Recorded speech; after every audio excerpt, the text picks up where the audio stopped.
to Unfiltered Romance Nights, the podcast where we dive into romance books, spill spoilers, talk spice, and chat with the voices that bring the book world to life. We are your hosts, Kolleen. And I'm Marjorie. Tonight is extra special because we're not just chatting between ourselves. We have a guest who's part of the magic behind the stories we love. Let's give a warm welcome to Amazon bestselling author Kay Cove. She is best known for Camera Shy. She is a wife, boy mom, and an accidental entrepreneur. She writes contemporary romances filled with angsty characters, green flag MMCs, and witty banter. Kay, welcome to the Unfiltered Romance Nights podcast, and we are so excited to have you.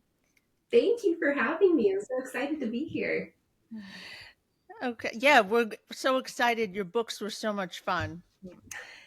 So, grab your favorite drink, settle in, and let's get unfiltered with Kay. First off, congratulations on your release of Roleplay. Thank you. Yes, just in a few hours here, I think it'll hit. There's always that GMT time, so I wake up in the morning and I'm like, okay, nothing's gone out yet, but no, it right around like 8, 9 o'clock. That's when I think it's live for certain countries. So yeah. So before we dive into your book, Roleplay, we kind of like to start with a few fun icebreaker questions. Sure. Okay, so we'll start how it all began. Did you always know that you wanted to be a writer, or was it something that you stumbled upon? It just like happened. Definitely stumbled. I came from corporate HR. Yeah. No, I've always found myself writing in one facet or the other. I did get my degree in human resources and organizational leadership, so on and so forth. So I did do a lot of writing, but I never imagined a career in fiction writing. So that was all very accidental. I was burnt out at a job, and I was just looking for an outlet, and I seemed to not be able to do anything just for fun. I'm like, okay, I enjoyed this. Let's make a business out of it. That is essentially what happened. Yeah. That's amazing, though. Like, accidental, but it's like in a good way. Yeah. Yeah, I always tell people, had I known Book Talk or Bookstagram existed, I probably wouldn't be an author.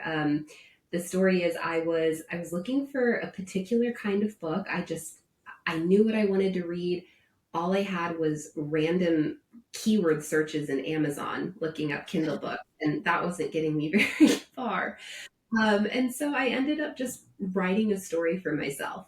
And I just thought, wow, that was so liberating and so much fun. I didn't know I could write a full length book. And then I ended up, my editor is kind of like a book coach and a career coach as well. And so we started talking about independent publishing and how possible this really was.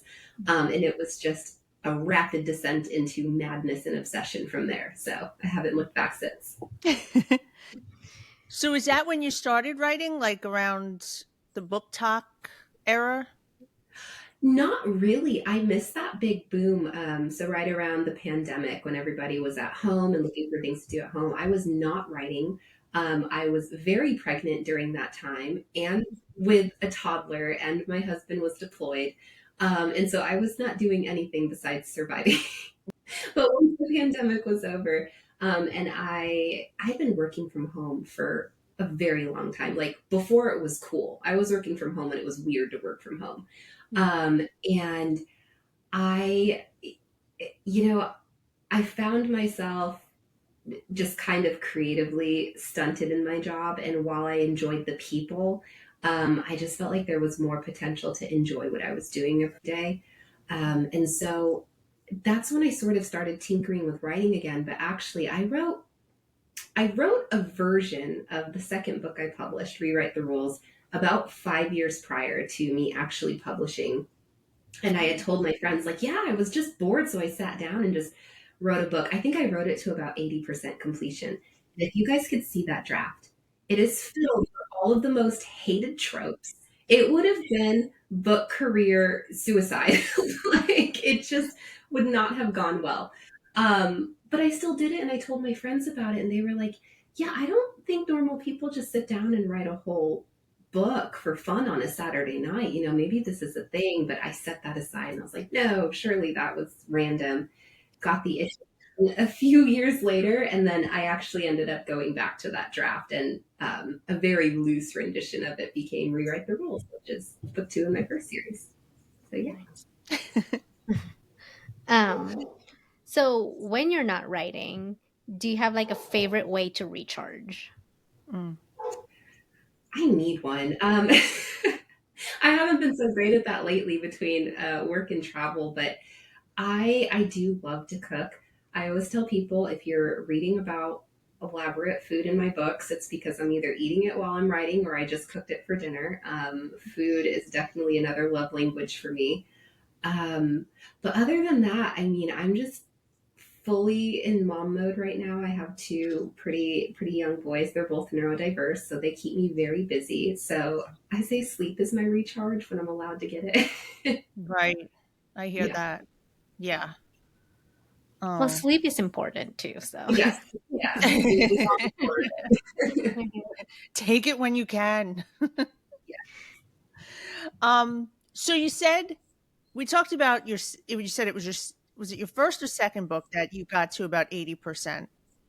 Is that the My first? my second book, yeah, the Okay. first draft of it. Hmm. So the first book you wrote, was that something that was published, or is that just like, okay, we're just going to set that aside and we did that and that was fun, but Yeah, so the very first book I published, that was something that I had written, and I had my editor kind of holding my hand through it.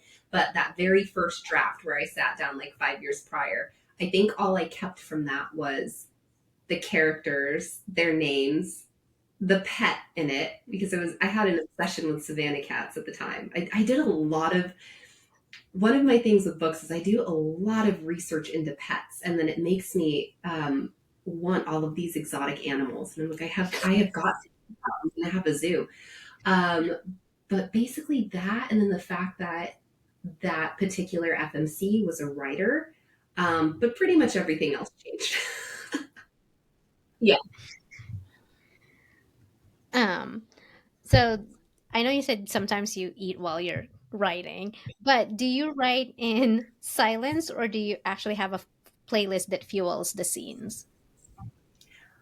Oh, that's good. Okay, so I can listen to I usually music and the feels inspire a scene, but when I sit down to write, I can either have one song I'm very familiar with on repeat. I can't listen to new music because then my brain is, involved and immersed in that. It's just like with TV shows in the background, I cannot watch something new, only reruns, because it's kind of, I think, cathartic, where it's just it blends.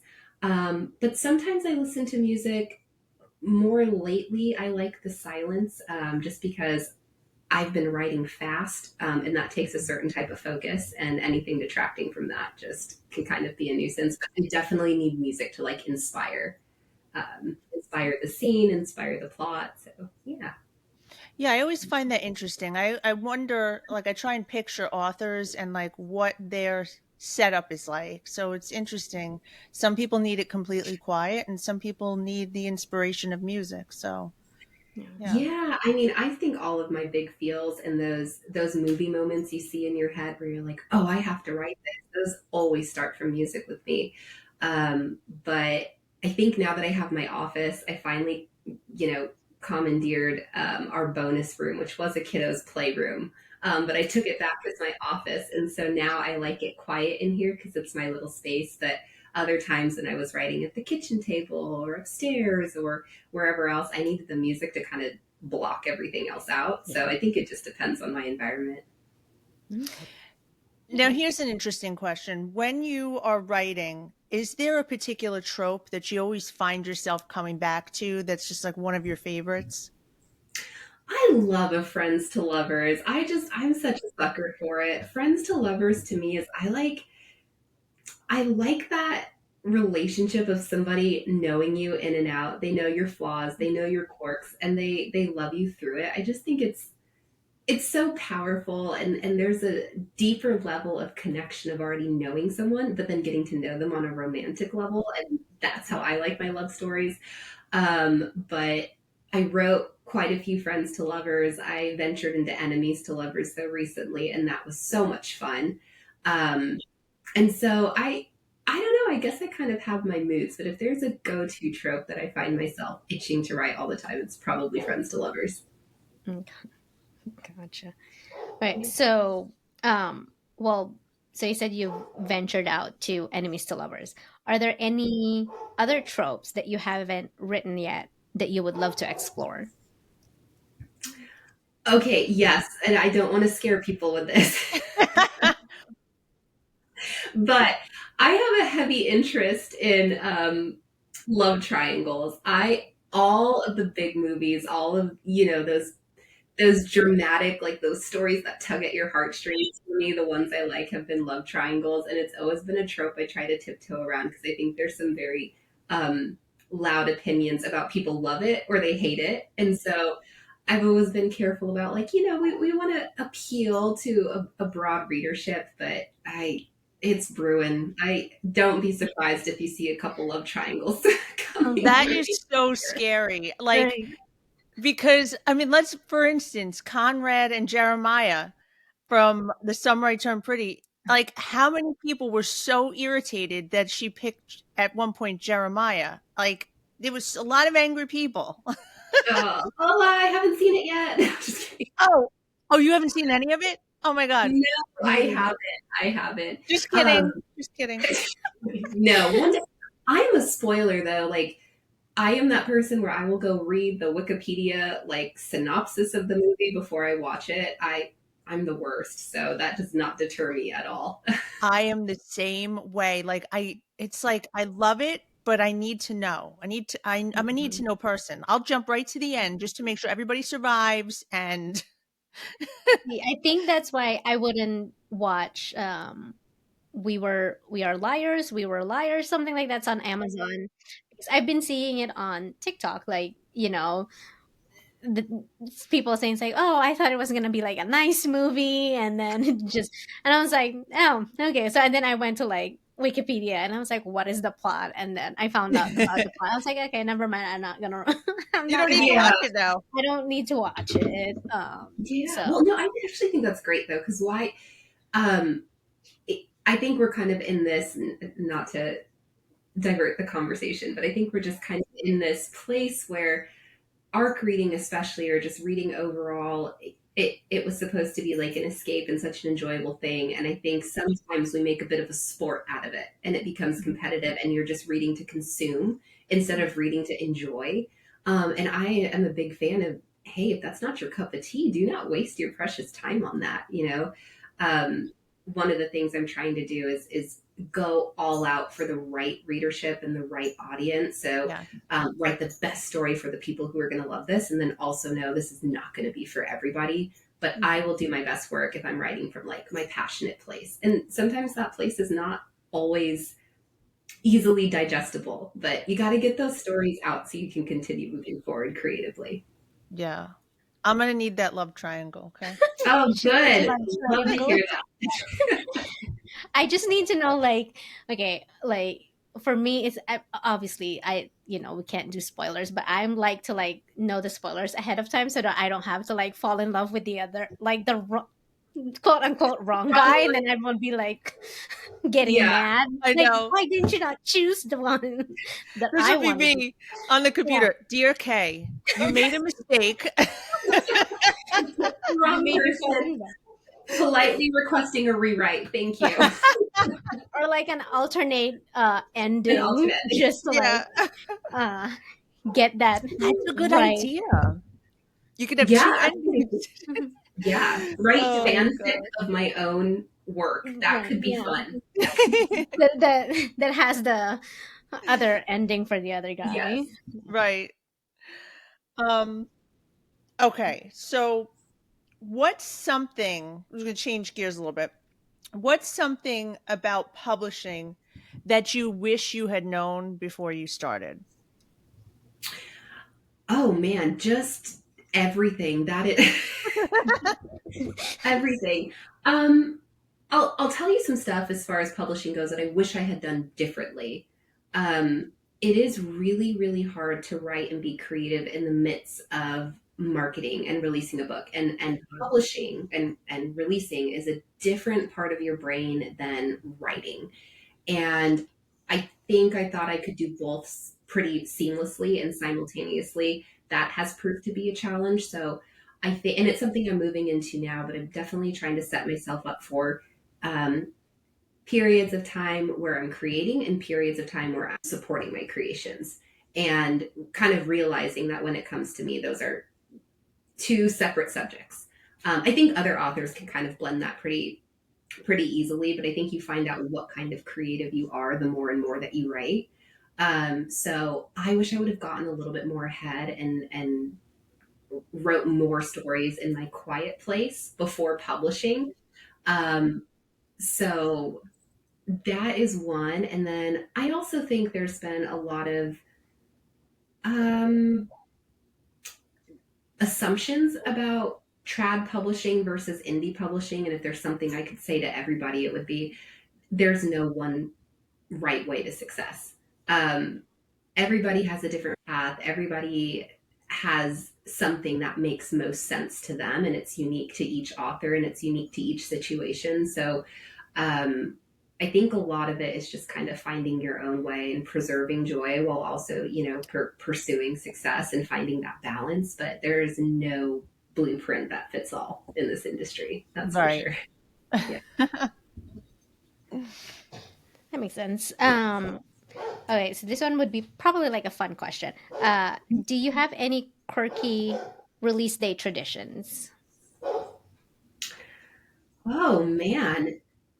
No, I don't really. So my publisher does this really sweet thing where they send me the most beautiful flowers every release. And I totally tease my husband about it. And I mean, I'll just have these flowers on display and he'll be like, "What in the who is sending me flowers?" I was like, "I don't know, mystery person." He competitive. No, I'm kidding. I mean, by now he kind of assumes, but it has been a little bit of calm in the storm whenever I get those flowers, because that to me has been this like, oh, we did it. The book is out there, it's in stores, it's let's hope everything I needed to do on my end for the ebook is done, because I am a hybrid um, published. And so that is kind of my moment when those flowers hit my doorstep. It's such a sweet little tradition that is kind of my like I breathe and I'm like, whew, this one's done. That is so nice. It Yeah. is so sweet. They are really, really incredible to me. So, For any new writers out there, is there one piece of advice that you would give to a new writer slash author to start their journey? um, oh goodness, I think there's lots of advice, but I would say really focus in on approving of yourself versus focusing on getting the approval of others. It is so easy to burn out in this industry. It is so easy to be easily influenced by what everybody else is doing.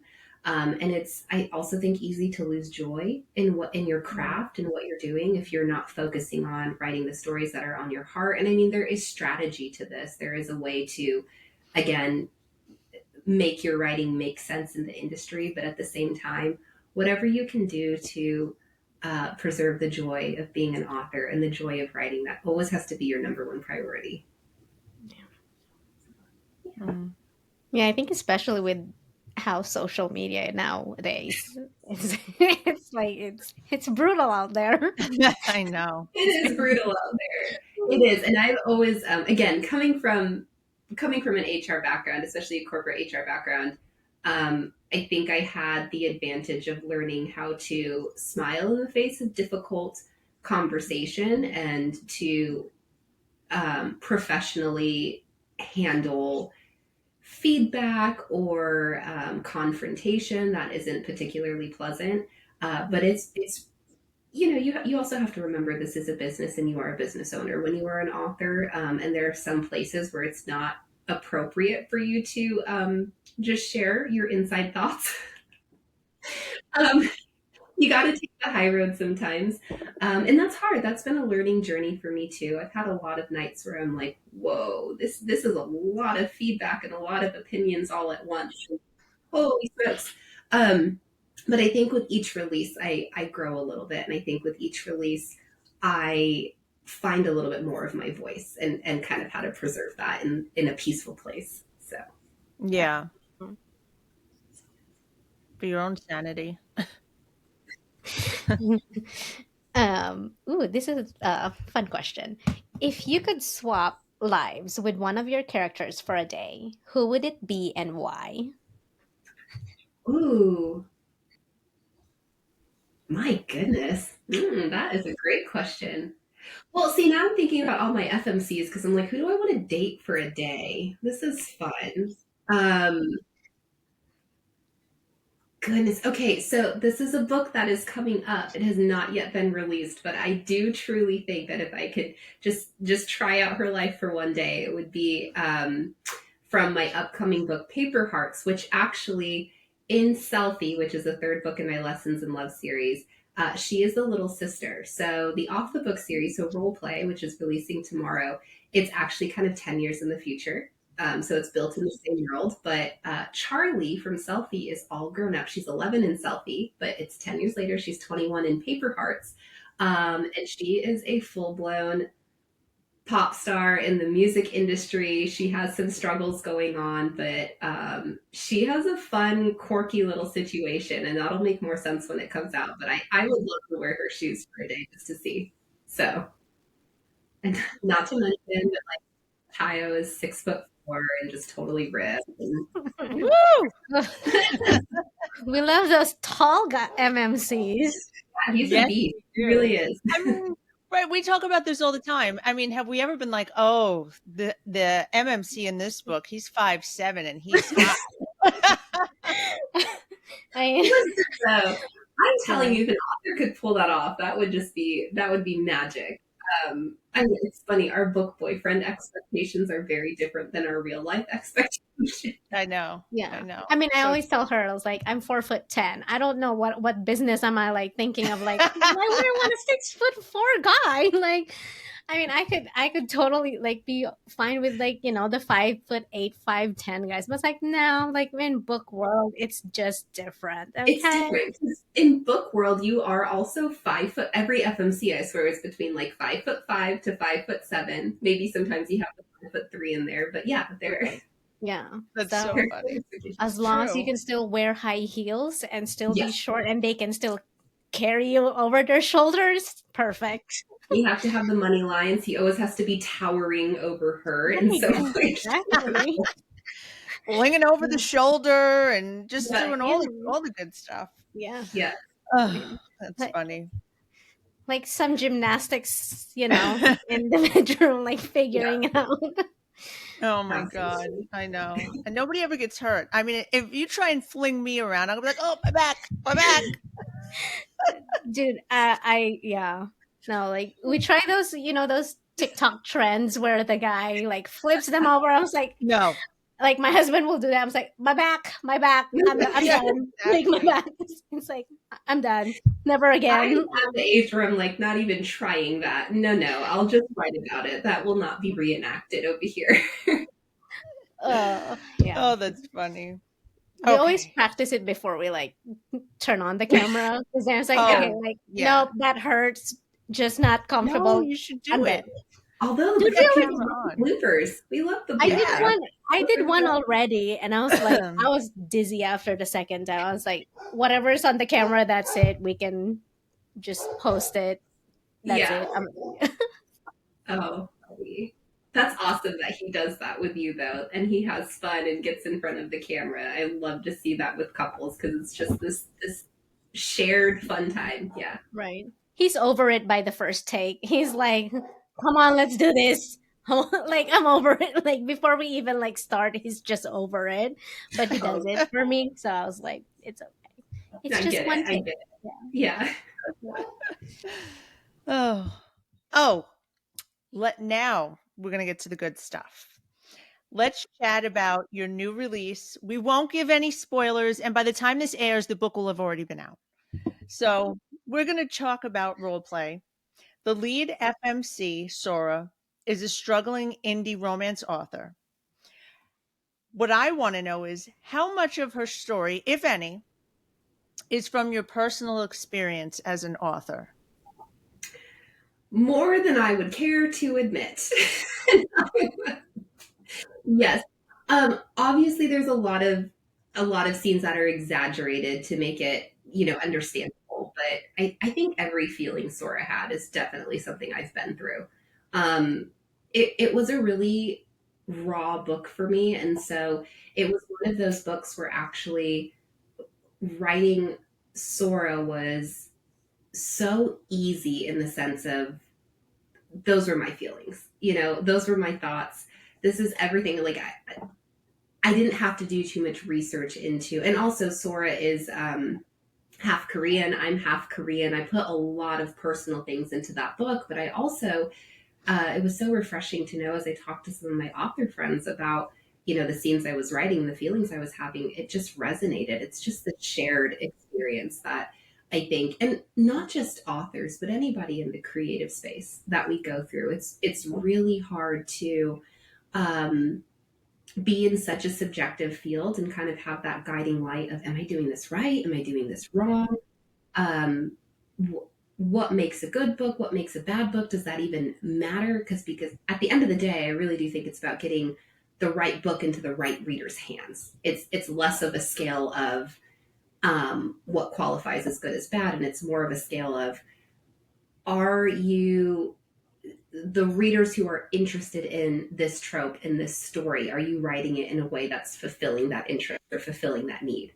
Um, and so I think so much of Sora's struggle in this book is kind of giving herself that validation. And that's something I struggle with. That's something I still struggle with. I probably will struggle with that my entire writing career. But wrestling with those big topics and wrestling with that self awareness is, I think, just part of the author experience, but the human experience too. So yeah, it's a really vulnerable book. Yeah. Like I remember the part, and this really isn't giving anything away, but when they went to like the book event, Yeah. and I was like, "Oh my god, I hope that that's not your story," but like cuz it was so sad, like an in walks, mispublished, author, and I felt Yeah. so bad for that scene, but it turned around. It did, and unfortunately, I think that I've had moments of feeling like that for sure. I did not. I commend these authors who are getting involved heavily into book cons and signing events early on. And there are moments you don't have enough to fill your table when you just have one book out. There's not too much you can do with that. I definitely, when I first started out, did not have the budget to do special editions or have all of these bells and whistles. And so I did not attend my first event until I had quite a few books published. But I was actually just at a signing event where there were so many new authors there. And during the quiet times where some of the authors who had lines and more readers who needed books signed, when they would get a break, they were the ones visiting the tables. And I left mine for a little while too, to just get to know some of these other authors. What do you write? What tropes are you interested in? Even just compliment them on their table. And um, it goes a long way, and readers were are supporting that energy as well. And it was really beautiful to see, because it was such a, most of this industry is online, but when you get real people in the same room and you see the compassion and you see them noticing somebody who looks lonely and taking an interest in what they're doing, it was just really, really cool to watch. So, yeah, Oh, nice. yeah. Um. Oh, okay. So this one. What made you decide to make Forrest the MMC a male escort? We'll just put it out there. I don't. I don't really know. I couldn't really think of another profession where she could just hire him to do her That's will. great. But I actually wanted to kind of play around with. I don't know if a lot of people have taken a more lighthearted, sort of humorous approach to being an escort. Because, and I did have to do a lot of research into this, which, what are the legalities of it? My poor search history. Yeah. Yeah. Uh, And you know, escorting is completely legal when Is you're it? paying for a companion. Yes, it is. Because technically, being an escort, you are paying for somebody's time. Now, there are other services involving someone's time that you should not be paying for, and that part is illegal. But if it happens organically, I'm sure it's different state to state, and I am not putting out a blanket statement to tell people like, "Hey, jump into the biz" or anything like that. But yeah, there's actually a really fine line, and if you ever go look it up in court cases or um, legal offices who have published articles about this, it is a very fine line, because you can have a connection with someone. They've paid for you to go on a date with them or to attend an event with them. And then if a connection is there and you're off the clock and it's off the books, it's technically, as long as you're not paying them for those additional services, it's not technically something you can get in trouble for. So I wanted to play around with that kind of gray area and see, because how in the world would you keep that separate? That's what I was really intrigued by, which none of the guys do in these books. So And he doesn't come off sleazy either. Like, you know what I mean? He comes off as a nice guy. You know, okay, despite what he might do to pay the bills, he's, because he could have looked like, oh, you're like you're douchey, but he wasn't. He definitely wasn't.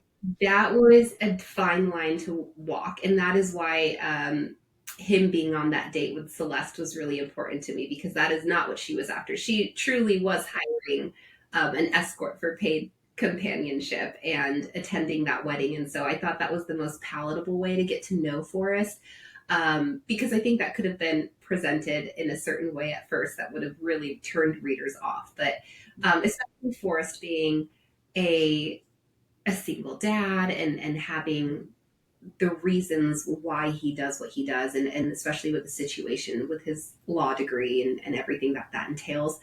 And that's a big reason for all of the guys, and they'll all be getting their own books. They all have very important and sort of, I don't want to say tragic per se, but maybe like heartbreaking situations as to why they got into this. So yeah. Okay. What was her best friend's name? What do I want to say? It's something with a D. What was her Daphne. best? Yeah. Daphne. Okay. I wondered if she would, because she has her own journey, and I was like, I wonder if she'll get a book. You know, I considered it. But Daphne's story, I mean, maybe she'll get a standalone one day or a spin-off, but as of right now, she's not planned in the book. So we already released the cover for Paper Hearts. We will be releasing the cover for Gray Area, I think, in just a couple of months, because when you are doing traditional print publishing, they feed that out well in advance. Um, so we'll be seeing those soon. And so it's going to be, you meet the guys in role play. So Tayo and Sailor will get their own book. And then actually Rena is getting her book, The Boss. So we're going to figure Oh, okay. out why she started this whole thing to begin with. So I love a Interesting. dead mother. Yeah. I love a dead mom and learning their stories. So yeah, Rena is getting a book. That'll be interesting Hmm. because she's divorced. She is. Yeah. Okay. Yeah. Now the banter was hilarious, as well as Sora's quick-witted sarcasm, but it was also an emotion. It was emotional with their struggles. They each had their own things going on. Would you say you prefer writing these types of tropes as opposed to like something darker? Like, do you like something that's funny and light and just a touch of emotion, or do you prefer something darker and more emotional? You know, I think it toggles. Right now, I feel like, first of all, I really need to stop planning series right out the gate. I mean, I'm one day I'm just going to write a standalone and leave it at that. One day. We'll see if I ever get there. But I always intended to write this series. I was like, I want to do a rom-com. I want the feels and I want the vibes and I want to write something fluffy. And then as I get into a story, I can't seem to leave the angst and the tears out of it. I try and I fail every time.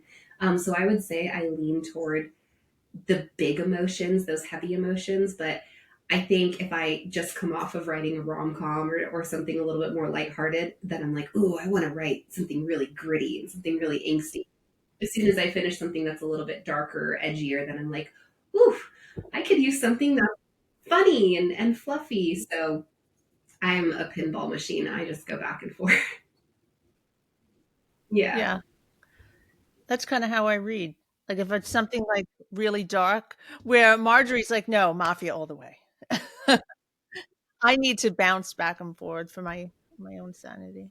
I mean, sometimes I bounce back and forth, but it's still always like darker side. It's just if I'm in a slump, then it's mafia all the way. Yeah. Yeah. But then I I mean, can't get out of it. Like, I okay, can stop whenever I want. it's just like, You're funny. is it kind of like, I know you said it's like you're trying not to plan series, but is it harder to get out of like writing a series compared to like when you're like just writing a standalone? Yeah, and I think part of the reason for that is I rely really heavily on side characters in my books too. I try to convey who a character is based off of the interactions that they're having with other people. So the side characters end up taking a lot of the spotlight, which I like to read. I like found family. I like to see multiple dynamics, and I think that's how the series keep evolving for me. Is we've spent so much time on page with this person. Now we need them to get there happily ever after. We need to see their story too.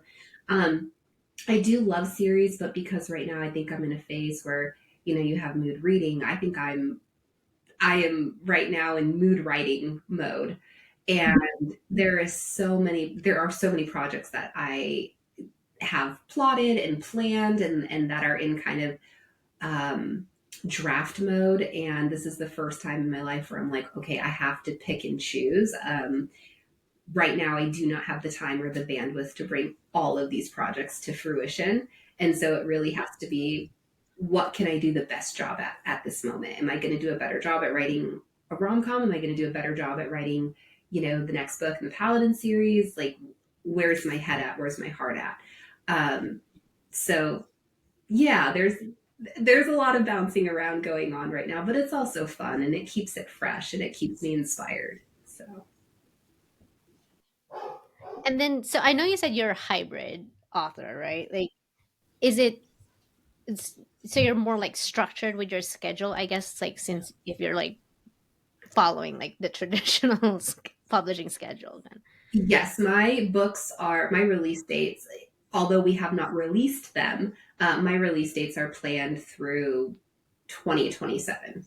So yes, and I have all of my deadlines. Although my poor publisher knows that those deadlines are a little loosey goosey. I tend to always be behind.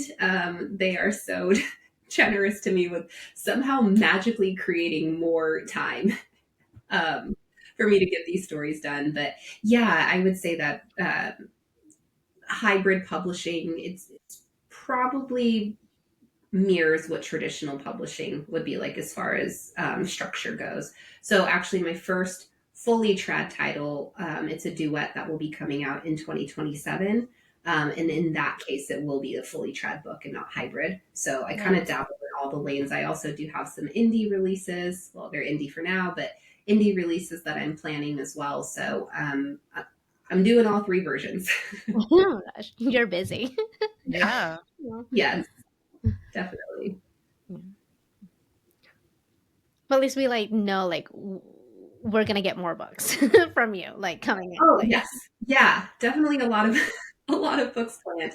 And like I said, that's kind of the sentiment I was um, talking about earlier. Is when you're in that creative space, it's just so easy to just like hunker down and so much creativity come out of you. But it's, I think, all the other distractions, which some of them are really great distractions and I enjoy them very much, but they are still distractions that pull me away from writing. So right now I'm kind of trying to take everything off of my plate possible that doesn't 100% need me, and just kind of like let my team take more ownership so I can, yeah, essentially be in the cave just writing away. So, yeah.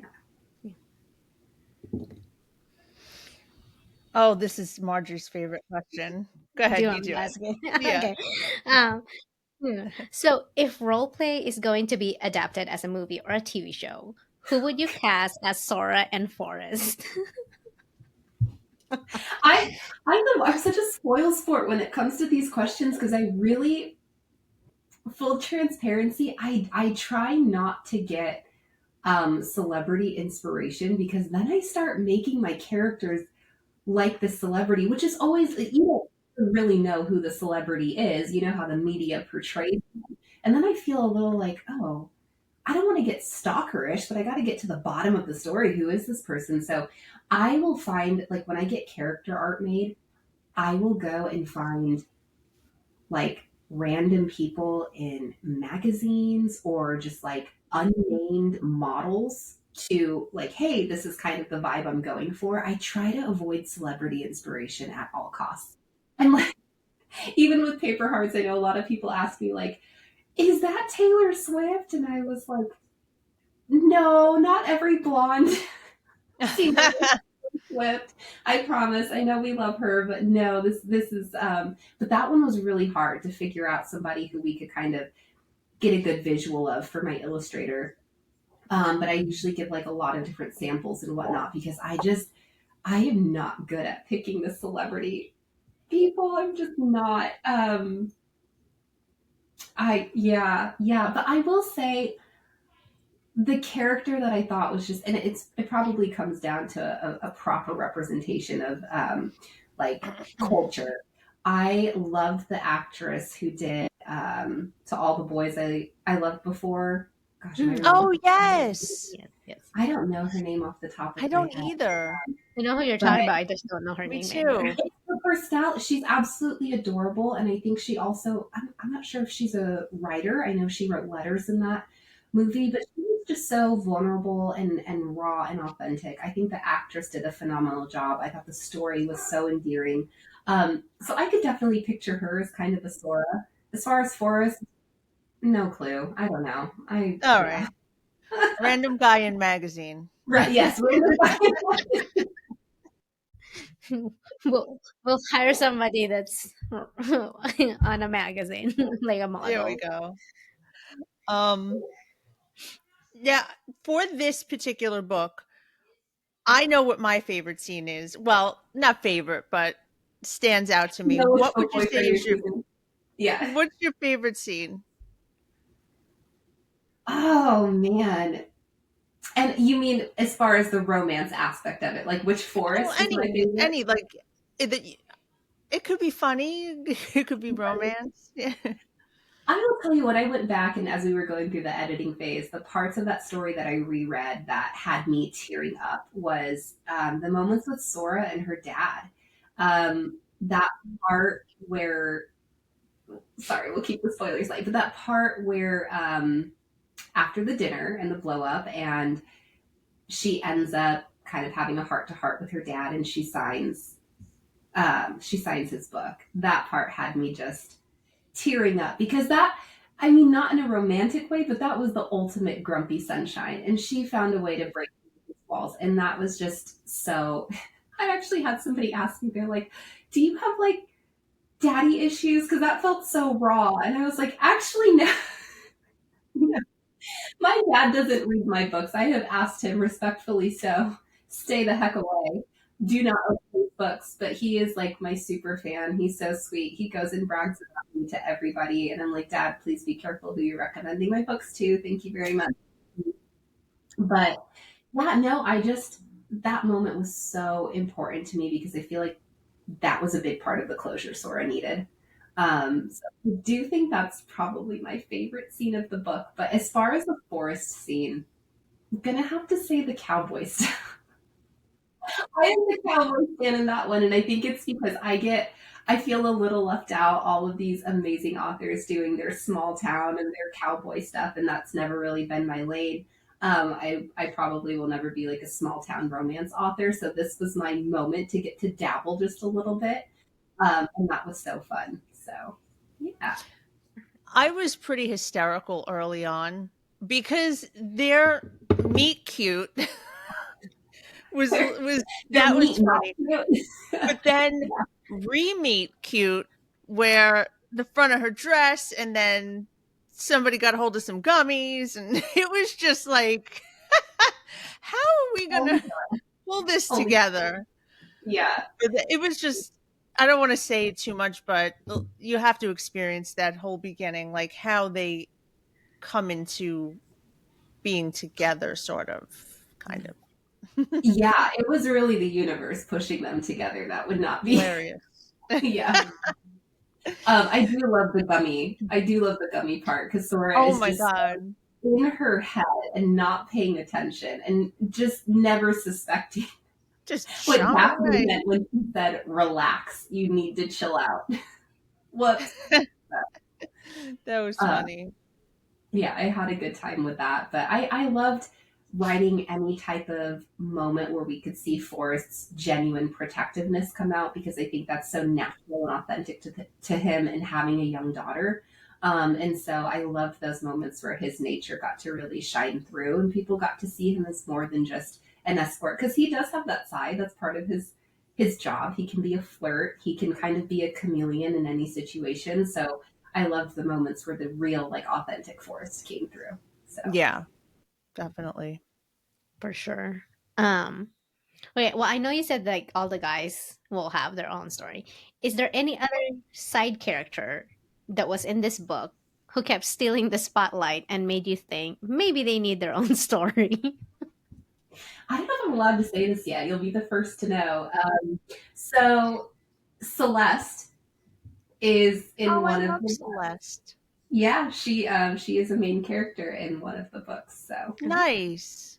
yes, Good. uh, she has a fun story, and that's another trope that I've been kind of um, really into lately is age gap, but where we have the female lead as the older person in the relationship. And I just think I I love writing an FMC who has maturity in certain things, either they're career women or they have already experienced a relationship that did not fulfill them and they know what they're standing up for, they know what they do and they don't want. But there's other parts of them that are really vulnerable. And we kind of see these younger, more playful guys who come in and kind of just awaken the side of them that was dormant. So that's been a fun plot for me to play with. So yeah, Good. Celeste deserves it. she does. She's been through a lot. She's a good egg. She's gonna get her happily ever after too. So um, if readers take away one feeling after finishing this book, what do you hope that it is?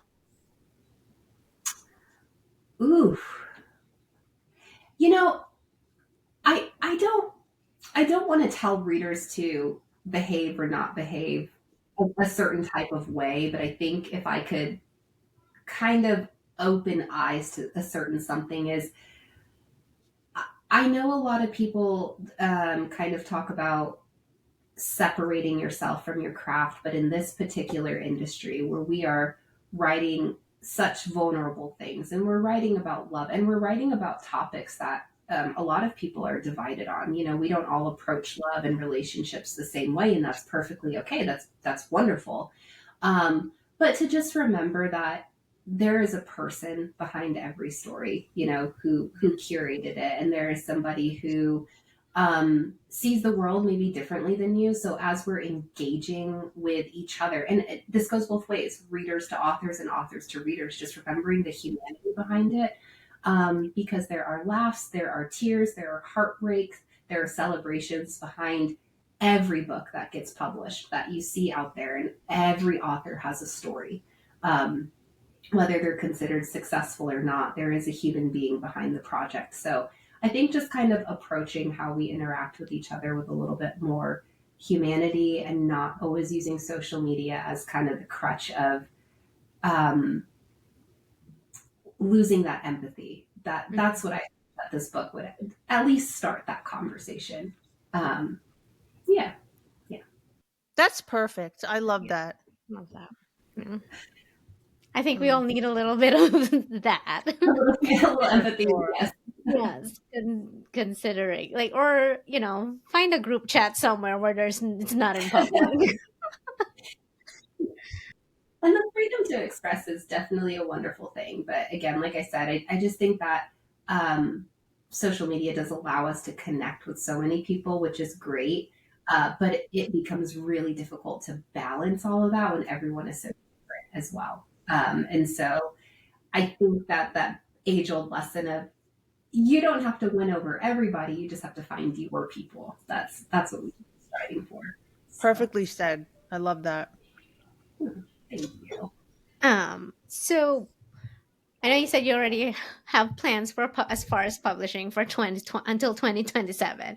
Um, so I guess as far as special editions and signing events, what do you have planned for the future? Yeah, so I am going hard with travel this year and next year, and then 2027 will be very light for me. The travel has been definitely hard on me and my family, and I'm kind of a person where unless it's absolutely mandatory, I do not like to back out of commitments I've made. Um, I recently have just been seeing how stressful event organization is, and I just so much love and appreciation and respect to all of these book signing and book con organizers because it's a lot of stress.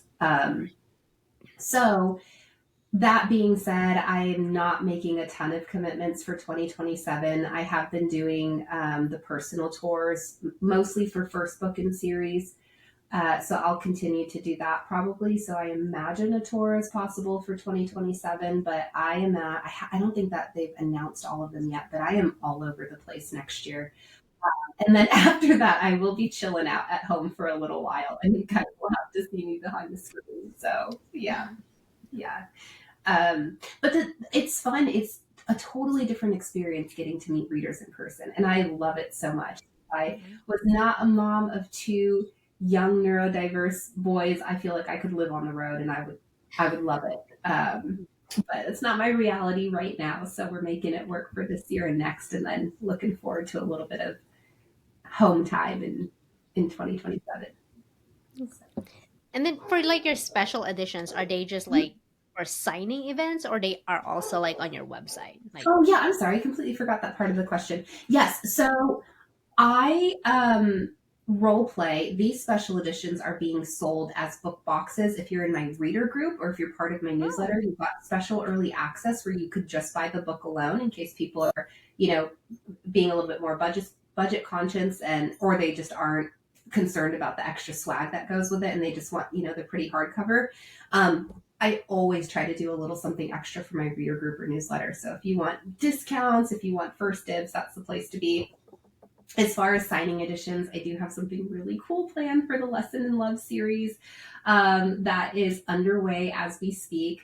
And then more and more next year, what I will probably do is have my signing editions and then remaining inventory will get put on the website. So it really just depends on pre-orders and my ability to kind of like fulfill orders and ship and that kind of stuff. So yeah, we do. We have quite a few special edition projects that will be coming, and Roleplay will be finished in the hardcovers as well. Or I'm sorry, the off the book series will be finished in the same manner. We won't have a choose your experience for Paper Hearts, Gray Area, and Sweet Spot, which is book 4. But we will be doing the pretty foil edges, and we'll be doing it as a cover, and then have a fun dust jacket to go with it. So yeah, yes. Oh, are you going to Florida at all? several times actually. Yeah, Are you? yeah, I'm in Florida quite a bit because I actually live in Georgia. Florida's an easy drive for me. I was just there for Romantically Yours. I will actually be back in Orlando at the end of November at the New Romantics. I love that bookstore. They are the sweetest group of gals ever. Um, And yeah, I think I have another signing in Florida sometime next year too. So Oh, yeah. what's the one that we're going to? Fangirls? Girl, yeah. Yeah, yeah, that's the one. Oh, Should I we're That's in Orlando. I Is it in forgot Disney, what. right? Like the Disney resort, Yeah, right? Okay, yeah. oh, fun. why Oh, can't I that's remember when that is? Yeah, she's gonna fly to me because I I'm know. in the northeast area of Florida, so I'll oh, meet okay. her there, and Yeah. then I'll not too actually bad. be in Tampa at the end of this month as well. Um, and my publisher is around the Destin area, and I'm like, yeah, let me just make an excuse to go sign stock or something So so I can nice go to there. Destin. Oh, it's so beautiful. It is. I took a trip there for book bitches on the beach or something. They don't do it I anymore. love They don't that. do it anymore. Oh, that was too funny. Yeah, we actually took a cruise for me and my husband on our honeymoon, and we went to the Eastern Caribbean, and the water there is crystal clear. And then we went to Destin, and we were like, "This is even clearer. This, like, so beautiful." So I love Florida. We are scheduled to move next year, which makes me sad. So I don't know if I'll be on the East Coast anymore, but I really prefer to drive to events because I like to go all out with my tables. Um, we never have room when we go to signings. Me and my PAs are like elbowing each other for space because I like to just bring all the things. I like for readers to have a good time. I usually offer a lot of free goodies at the table, so I like to be able to drive my inventory in. So, Yeah. yeah, Yeah. Oh, I bet. Yeah. That's probably easiest. I mean, sure you're driving, but it's as far as shipping. yes, I am dealing with my. Well, I did go to Readers Take Denver of 2024. I'm from Colorado, and so that was an event I really wanted to do, just for an excuse to go home and see my family. So I shipped everything home and then drove it from Colorado Springs to Denver, which was easy. But I am going to be in Montana in I think about 2 weeks, a little less Oh, than you're that. gonna be in Whitefish. I'm like I down the road. Like I'm 20 minutes are away you, from Whitefish, but are I didn't you get the going to ticket. And I'm just like, no, because I didn't get a ticket. I'm just like, ah. I think there's still some resale stuff going on in that group. You might want to I just should, like peek yeah, because I should goodness peek gracious. into it. Yeah, no, I Yeah, was like, you're I don't so have to, close. yeah. I'm When always I in was, Whitefish anyway, sometimes. yeah, That would be where are awesome. you guys? Because when I was looking up tickets, I was like, am I flying to Alaska? What is going on here? Well, technically, we're like an hour, 2 hours away from the Canadian border. Goodness. Like, Okay. Okay. so it's, Yeah. we call It it looks BFE. because yeah.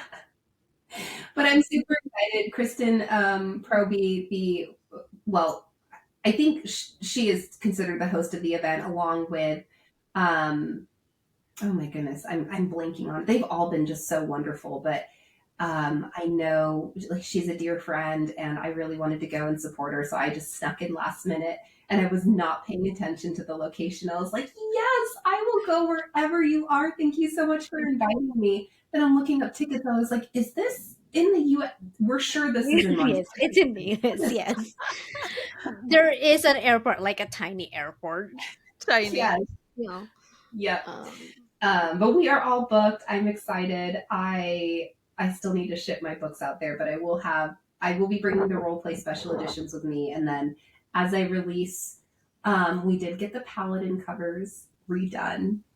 I cannot wait for you guys to see them, but I am finishing the special editions for those as well. So pretty soon we'll be making the transition to I will no longer be carrying the trad books with me because bookstores have been partnering with a lot of these events, and that's great. Readers can get the titles that are in bookstores right from the shop and then bring them to my table and get them signed. And then I will lug the special editions and we'll team up on inventory. So, yeah, I'm pretty definitely. sure I have Whistleblower somewhere. Yeah, Like the martini glass one. the martini glass one. I'm pretty sure Mhm. I have one. Yeah, Well, so we I think I bought the white one and oh, you then want the the hardcovers? black one. So I have both because I was like, but they're so pretty, both of them. It's just like, like just the Yeah, important color. They were two different vibes, and it's so fun to see people kind of choosing between the two of them Or at the just be like table. me, buy both. Because wasn't it the other one has the color interior chapters? Yes, the blackout edition, so The the blackout edition, paperback, right? The the paper. the chapter headers do have color on them. And then the hardcovers have the designed edges though, whereas the black paperbacks, it's a shiny foil edge. So yeah, made it nice and just difficult to choose. Can't And I have think just that's why one. we become like book collectors instead of just readers because there's so many editions. Like, but I want all of them because they're all pretty. I mean, isn't that the age old saying? It could be drugs, but it's not. It's Right. Thank it you. could be worse. It could be worse. And I mean, I was like, I was rearranging my bookshelf the other day, and my son's like, because we kept taking them out of the office, and he's like, "How many books do you have?" I was like, "We're not counting, so just we're not gonna count. We're just putting them in there, and I'm gonna like look into whatever I want to like display and stuff." And he's like, "This is so many. How long do you need me?" Like, I was like, "Look here, okay." Yeah. I'm Or like, my so husband will come in and peruse and he'll, touch the books and he'll open them and I'm like, what are you doing? You're going to spread the pages. Don't, those are just, those are, consider those paperweights. Those don't move. Okay. He's like, well, what are you doing with them? And I'm like, they are all on my Kindle. Thank you very much. exactly. Oh, you found your people, Marjorie. I found my people because she likes to read her special editions, and it's I sure always like do. an You argument. do? Oh my goodness. That's so I funny. love, okay, this is the weird. I love the smell of books, so I need to like smell the pages and I need the experience to touch it. I, I get that. I just, I like my special editions to stay looking like they're brand new. Regular paperbacks that don't have any embellishments, I can flip through those and read those, and that's Mhm. fine. But in that case, again, like Kristen Proby's book, she sends me these beautiful like foiled editions with the edges and designs, and then I bought the regular editions from Amazon so I could actually read a Read. paperback. So I'm like, let me stay I mean, close. I don't break the spines or anything. I It's read still with care. open. It's so It's still dangerous. open. It's so Right. dangerous. Right. That's so Well, the thing is too, dangerous. like like the edges, they're so pretty, but once you kind of start opening it, it's like the No, design does not look the same it anymore. does. So no. Are you that way too, where you have to make sure you fill the shelf? Because if you have a situation like I have going on here, it could like mess with the integrity of the book. So you got to make sure that they're like all tight fitted to your shelf. So Yeah, just I mean, I tried on mine, but like I you can like I had to like find. I need like I guess I need more books to put Oh, I I see that's the mean, only solution. Yeah. that's it. That's yeah. your tell Tommy. That's what I need to do. Do You every got to time fill. he asked me, he's like, "What do you want for birthday? What do you want for Christmas? Here's my wish list." And he's like, "You already read those. Why would you need that?" I was like, "Okay, well, you just don't understand." It's like, "Well, why are you asking me what I want when I tell you what I want? You said, nah, I'll find something else." It's like, but like you get offended if I don't like it. So I'm giving you like right, right, exactly.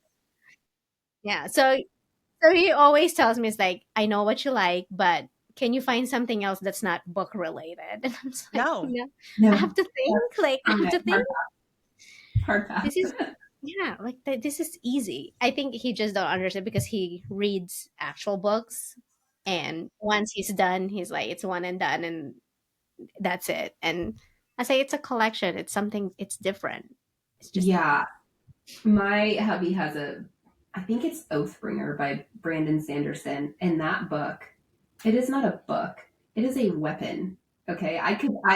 If an intruder ever breaks into my home, I am reaching for that book to defend myself because that thing is thick. It is extremely thick. And I'm like, how do you even read that? I mean, it's gotta be at least two role plays put together. And it's paperback. Yeah. And I'm pretty sure it's a 6 by 9, so it's not even like a short, oh, so it's short. like thick. Yeah, so there's no way to not break that spine. The weight of it alone, if you leave it open. spine cracked. And yeah, I don't, yeah, like it's dangerous, like I said. Kind of like, so like my husband loves working on vehicles like trucks, cars, or anything. So he always have those big books like manuals like for vehicle. So he always have them thrown around. I was like, "Ah, such a pretty hard cover, but now it just looks like weird because the spine is cracked because he's been like opened it so many times." And I'm just like, like don't ever touch my books. Thank you very much.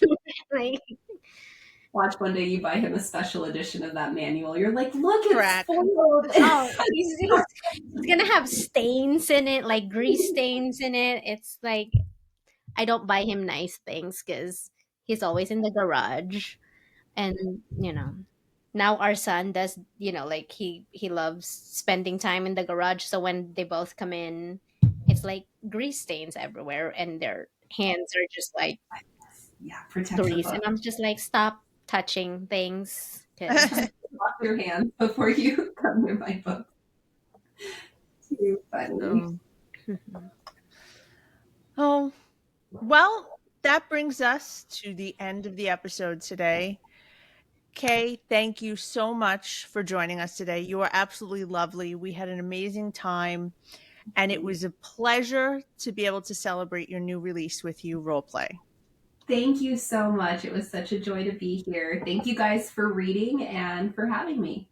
yes, thank you. I mean, we had so much fun, and we can't wait to see what you bring us next. Like, we're excited. Lots to So. come. Mm. Okay. And if you enjoyed this episode, be sure to subscribe to Unfiltered Romance Nights so you never miss an interview or a book chat. And don't forget to follow us on Instagram. You can DM us if there's any authors you'd like to see on the podcast. Until next time, keep your books spicy and your nights unfiltered. See you next time.